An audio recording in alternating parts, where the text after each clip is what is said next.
श्री कृष्ण। आज हम श्रीमद् भगवत गीता में अध्याय 4 दिव्य ज्ञान के अंतर्गत पिछले वीडियो से आगे चलते हैं। ये आगे का वीडियो है, चलिए शुरू करते हैं। जय श्री कृष्ण। कुछ योगी विभिन्न प्रकार के यज्ञों द्वारा देवताओं को भली भांति पूजा करते हैं और कुछ पर ब्रह्मा रूपी अग्नि में आहुति डालते हैं। तात्पर्य, जैसा कि पहले कहा जा चुका है, जो व्यक्ति कृष्ण भावना भावित होकर अपना कर्म करने में लीन रहता है वह पूर्ण योगी है। किंतु ऐसे भी मनुष्य हैं जो देवताओं की पूजा करने के लिए यज्ञ करते हैं और कुछ परम ब्रह्मा या परमेश्वर के निराकार स्वरूप के लिए यज्ञ करते हैं। इस तरह यज्ञ की अनेक कोटियां हैं। विभिन्न यज्ञकर्ताओं द्वारा संपन्न यज्ञ की ये कोटियां केवल बाह्य वर्गीकरण है। वस्तुतः यज्ञ का अर्थ है भगवान विष्णु को प्रसन्न करना, और विष्णु को यज्ञ भी कहते हैं। विभिन्न प्रकार के यज्ञों को दो श्रेणियों में रखा जा सकता है। सांसारिक द्रव्यों के लिए यज्ञ यानी कि द्रव्य यज्ञ, तथा दिव्य ज्ञान के लिए किए गए यज्ञ यानी कि ज्ञान यज्ञ। जो कृष्ण भावना भावित है उनकी सारी भौतिक संपदा परमेश्वर को प्रसन्न करने के लिए होती है। किंतु जो किसी क्षणिक भौतिक सुख की कामना करते हैं वे इंद्र, सूर्य आदि देवताओं को प्रसन्न करने के लिए अपनी भौतिक संपदा की आहुति देते हैं। किंतु अन्य लोग जो निर्विशेषवादी हैं वे निराकार ब्रह्मा में अपने स्वरूप को स्वाहा कर देते हैं। देवतागण ऐसी शक्तिमान जीवात्मा हैं जिन्हें ब्रह्मांड को ऊष्मा प्रदान करने, जल देने तथा प्रकाशित करने जैसे भौतिक कार्यों की देखरेख के लिए परमेश्वर ने नियुक्त किया है। जो लोग भौतिक लाभ चाहते हैं वे वैदिक अनुष्ठानों के अनुसार विविध देवताओं की पूजा करते हैं। ऐसे लोग बहिश्वरवादी कहलाते हैं।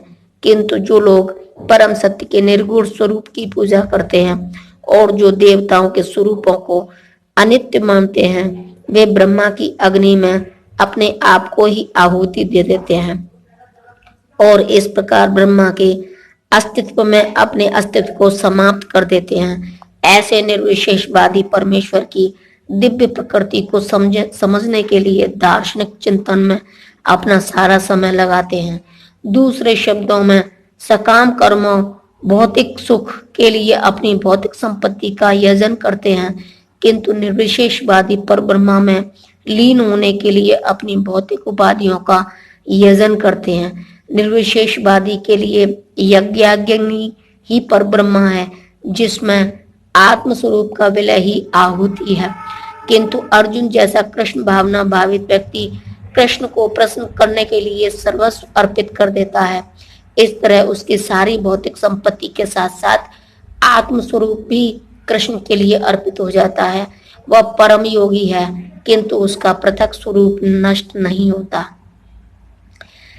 इनमें से कुछ यानी कि विशुद्ध ब्रह्मचारी श्रवण आदि क्रियाओं तथा इंद्रियों को मन की नियंत्रण रूपी अग्नि में स्वाहा कर देते हैं, तो दूसरे लोग यानी कि नियमित गृहस्थ इंद्रियों को अग्नि में स्वाहा कर देते हैं। तात्पर्य, मानव जीवन के चारों आश्रमों के सदस्य ब्रह्मचारी, गृहस्थ, वानप्रस्थ तथा सन्यासी पूर्ण योगी बनने के निमित्त हैं। मानव जीवन पशुओं की भांति इंद्रिय तृप्ति के लिए नहीं बना है। अतः मानव जीवन के चारों आश्रम इस प्रकार व्यवस्थित हैं कि मनुष्य आध्यात्मिक जीवन में पूर्णता प्राप्त कर सके। ब्रह्मचारी या शिष्यगण प्रामाणिक गुरु की देखरेख में इंद्रिय तृप्ति से दूर रहकर मन को वश में करते हैं। वे कृष्ण भावना भावित से संबंधित शब्दों को ही सुनते हैं। श्रवण ज्ञान का मूलाधार है। अतः शुद्ध ब्रह्मचारी सदैव हरे नामानुकीर्तनम अर्थात भगवान के यश के कीर्तन तथा श्रवण में ही लगा रहता है। वह सांसारिक शब्द ध्वनि से दूर रहता है और उसकी श्रवणेन्द्रियां हरे कृष्ण की आध्यात्मिक ध्वनि को सुनने में ही लगी रहती हैं। इसी प्रकार से गृहस्थ भी, जिन्हें इंद्रिय तृप्ति की सीमित छूट है, बड़े ही संयम से इन कार्यों को पूरा करता है। यौन जीवन, मादक द्रव्य सेवन और मांसाहार मानव समाज की सामान्य प्रवृत्तियां हैं, किंतु संयमित गृहस्थ कभी भी यौन जीवन तथा अन्य इंद्रिय तृप्ति के कार्यों में अनियंत्रित रूप से प्रवृत्त नहीं होता। इसी उद्देश्य से प्रत्येक सभ्य मानव समाज में धर्म विवाह का प्रचलन है। दूसरे जो मन तथा इंद्रियों को वश में करके आत्मा साक्षात्कार करना चाहते हैं, संपूर्ण इंद्रियों तथा प्राणवायु के कार्यों को संयमित मन रूपी अग्नि में आहुति कर देते हैं। तात्पर्य, यहाँ पर पतंजलि द्वारा सूत्रबद्ध योग पद्धति का निर्देश है। पतंजलि कृत योग सूत्र में आत्मा को प्रत्यगात्मा तथा परागात्मा कहा गया है। जब तक जीवात्मा इंद्रिय भोग में आसक्त रहता है तब तक वह परागात्मा कहलाता है, और ज्यों ही वह इंद्रिय भोग से विरत हो जाता है तो प्रत्यगामा कहलाने लगता है। जीवात्मा के शरीर में 10 प्रकार के वायु कार्यशील रहते हैं और इसे श्वास प्रक्रिया यानी कि प्राणायाम द्वारा जाना जाता है। पतंजलि की योग पद्धति बताती है कि किस तरह शरीर के वायु के कार्यों को तकनीकी उपाय से नियंत्रित किया जाए, जिससे अंततः वायु के सभी आंतरिक कार्य आत्मा को भौतिक आसक्ति से शुद्ध करने में सहायक बन जाए। इस योग पद्धति के अनुसार प्रत्यगात्मा ही चरम उद्देश्य है। यह प्रत्यगात्मा पदार्थ की क्रियाओं से प्राप्त की जाती है। इंद्रिय विषयों से प्रतिक्रिया करती हैं, यथा कान सुनने के लिए, आंख देखने के लिए, नाक सूंघने के लिए, जीभ स्वाद के लिए तथा हाथ स्पर्श के लिए हैं, और ये सब इंद्रियां मिलकर आत्मा से बाहर के कार्यों में लगी रहती हैं। यही कार्य प्राणवायु के व्यापार यानी कि क्रियाएं हैं। अपान वायु नीचे की ओर जाती है, व्यान वायु से संकोच तथा प्रसार होता है, समान वायु से संतुलन बना रहता है और उदान वायु ऊपर की ओर जाती है। और जब मनुष्य प्रबुद्ध हो जाता है तो वह इन सभी वायुओं को आत्म साक्षात्कार की खोज में लगाता है। कठोर व्रत अंगीकार करके कुछ लोग अपनी संपत्ति का त्याग करके, कुछ कठिन तपस्या द्वारा, कुछ अष्टांग योग पद्धति के अभ्यास द्वारा अथवा दिव्य ज्ञान में उन्नति करने के लिए वेदों के अध्ययन द्वारा प्रबुद्ध बनते हैं। तात्पर्य, इन यज्ञों के कई वर्ग किए जा सकते हैं। बहुत से लोग विविध प्रकार के दान पुण्य द्वारा अपनी संपत्ति का यजन करते हैं। भारत में धनाढ़ व्यापारी या राजवंशी अनेक प्रकार की धर्मार्थ संस्थाएं खोल देते हैं, यथा धर्मशाला, अन्न क्षेत्र, अतिथिशाला, अनाथालय तथा विद्यापीठ। अन्य देशों में भी अनेक अस्पताल, बूढ़ों के लिए आश्रम तथा गरीबों को भोजन, शिक्षा तथा चिकित्सा की सुविधाएं प्रदान करने की दातव्य संस्थान है। ये सब दान कर्म द्रव्यमय यज्ञ हैं।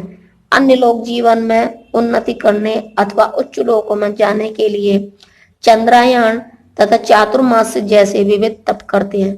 इन विधियों के अंतर्गत कतिपय कठोर नियमों के अधीन कठिन व्रत करने होते हैं। उदाहरणार्थ, चातुर्मास व्रत रखने वाला वर्ष के 4 मासों में यानी कि जुलाई से अक्टूबर तक बाल नहीं कटाता, न ही कतिपय खाद्य वस्तुएं खाता और न दिन में 2 बार खाता है, न निवास स्थान छोड़कर कहीं जाता है।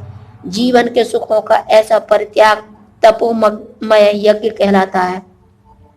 कुछ लोग ऐसे भी हैं जो अनेक योग पद्धतियों का अनुसरण करते हैं, यथा पतंजलि पद्धति यानी कि ब्रह्मा में तदाकार होने के लिए, अथवा हठ योग या अष्टांग योग यानी कि विशेष सिद्धियों के लिए। कुछ लोग समस्त तीर्थ स्थानों की यात्रा करते हैं। ये सारे अनुष्ठान योग यज्ञ कहलाते हैं, जो भौतिक जगत में किसी सिद्धि विशेष के लिए किए जाते हैं। कुछ लोग ऐसे हैं जो विभिन्न वैदिक साहित्य तथा उपनिषद तथा वेदांत सूत्र या सांख्य दर्शन के अध्ययन में अपना ध्यान लगाते हैं। इसे स्वाध्याय यज्ञ कहा जाता है। ये सारे योगी विभिन्न प्रकार के यज्ञों में लगे रहते हैं और उच्च जीवन की तलाश में रहते हैं, किंतु कृष्ण भावनामृत इनसे पृथक है, क्योंकि वह परमेश्वर की प्रत्यक्ष सेवा है। इसे उपयुक्त किसी भी यज्ञ से प्राप्त नहीं किया जा सकता, अपितु भगवान तथा उनके प्रामाणिक भक्तों की कृपा से ही प्राप्त किया जा सकता है। फलतः कृष्ण भावनामृत दिव्य है। जय श्री कृष्ण।